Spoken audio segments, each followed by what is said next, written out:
Bien, dans cette vidéo, nous reprenons le problème précédent. J'ai reporté le tableau de valeurs ici et nous allons tracer le graphique qui correspond à ces données. Alors d'abord, je dois bien lire l'échelle. Dans l'échelle, on m'explique comment tracer les axes. Alors d'abord, l'axe horizontal, c'est-à-dire l'axe qui est couché, on dira. On me dit que 10 euros sont représentés par deux carreaux. C'est bien sont représentés et pas égal. 10 euros ne sont pas égales à deux carreaux, mais 10 euros sont représentés par deux carreaux. Alors, sur ma feuille, je l'ai déjà tracé l'axe. Pour le tracer, je fais bien une flèche sur une ligne proprement. Et je fais une flèche, pourquoi? Parce qu'en fait, ici, on pourrait imaginer calculer la dépense faite pour 25, 30, 40, 45 semaines. En fait, mon graphique, on peut imaginer qu'on peut toujours le poursuivre. Ensuite, sur cet axe, je nomme l'axe. Ce sera l'axe des dépenses. L'axe des dépenses. Voilà. Et puis, on me dit, 10 euros sont représentés par deux carreaux. Donc, tous les deux carreaux, je vais faire un petit repère. Voilà. Forcément, il y a un premier repère. Forcément, ce premier repère, c'est le repère 0. 0 euros. Puisque 10 euros sont représentés par deux carreaux, ici, je vais avoir 10 euros. Ici, 20, 30, 40, 50, etc. Il n'est pas obligatoire de reporter toutes mes valeurs. Pour éviter la surcharge, moi, je ne vais reporter que les valeurs suivantes, 0, 10, 20, 30, 40, 50. Voilà. Si mon axe était plus long, j'aurais également mis 100 euros. Maintenant, on doit tracer l'axe vertical, l'axe qui est debout. Alors, je le trace en m'appliquant. Alors ici, moi, j'utilise un stylo pour que ce soit plus visible sur la vidéo. Mais vous, bien sûr, pour construire un graphique, vous utiliserez un crayon à papier bien taillé. Donc voilà l'axe vertical. Et cet axe vertical, je vais le nommer aussi, c'est important. Ce sont les semaines. Les semaines passées. Voilà. Et on me dit, une semaine est représentée par un carreau. Alors là, je vais faire un petit trait. Chaque carreau, cette fois-ci, je fais bien attention. Sur l'axe horizontal, j'avais une échelle qui allait de deux carreaux en deux carreaux. Sur l'axe vertical, mon échelle va de un carreau en un carreau. Il faut bien faire attention à l'échelle. Donc, une semaine, un carreau.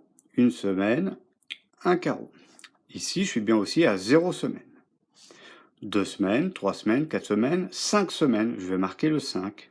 Je vérifie. 1, 2, 3, 4, 5. 6, 7, 8, 9 semaines. 10 semaines. 11, 12, 13, 14, 15 semaines. 16, 17, 18, 19, 20 semaines. Je ne marque pas non plus, pour éviter la surcharge, toutes les semaines sur mon axe vertical. Et maintenant, on va pouvoir commencer à placer nos points sur ce graphique. Le premier point, on me dit pour 2 semaines, j'ai dépensé 10 euros. 2 semaines, c'est sur cet axe, 10 euros sur celui-ci. 2 semaines, je suis ici, 10 euros, je suis là. Donc 2 semaines, je vais jusqu'à 10 euros. Et je fais une croix. Alors en mathématiques, on appelle ça un point, mais ce sont bien des croix que l'on fait. 3 semaines, 15 euros. 3 semaines, je me situe ici, 15 euros, je suis entre 10 et 20, la moitié, enfin le milieu plutôt, 15 euros. Voilà mon second point. Le troisième point, on me dit, pour 4 semaines, j'ai dépensé 20 euros. Ce que je peux faire ici, si j'ai du mal à me repérer sur le quadrillage, je peux aussi utiliser des pointillés. 4 semaines, 20 euros. Eh bien, je vais faire des pointillés à partir de 4. 1, 2, 3, 4. Voilà. Je fais des petits pointillés, toujours écrire un papier pour vous, jusqu'à 20 euros. Là, je suis bien à 10, 20 euros. Je monte mes pointillés. j'essaye d'être précis. Et là où ça se croise, eh bien j'ai mon point qui est toujours une droite. Ensuite, 6 semaines, 30 euros. 6 semaines, je vais faire des pointillés, je suis là. 6 semaines, 30 euros. Alors, je m'embête pas. Je sais que 30, c'est beaucoup plus loin, enfin c'est plus loin que 20. Je fais des pointillés comme ça. 30 euros, 10, 20, 30 euros. Voilà, je remonte. Et là où ça va se croiser, c'est ici. J'aurai mon point. Tant pis si j'ai un peu débordé. Ça m'a aidé à trouver mon point précisément. Voilà. 9 semaines, 45 euros. 9 semaines. Voilà. 45 euros. Alors j'y vais. Hop. Là, je sais que je suis sur la ligne des 9 semaines. Je n'ai pas calculé à partir d'ici, mais comme ici j'ai 10 semaines, je redescends d'une semaine, je suis bien à 9. 45 euros. 45, c'est 5 avant 50, ici.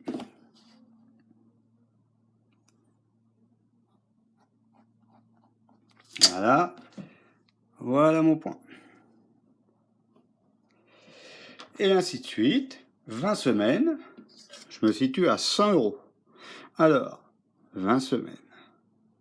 On y va.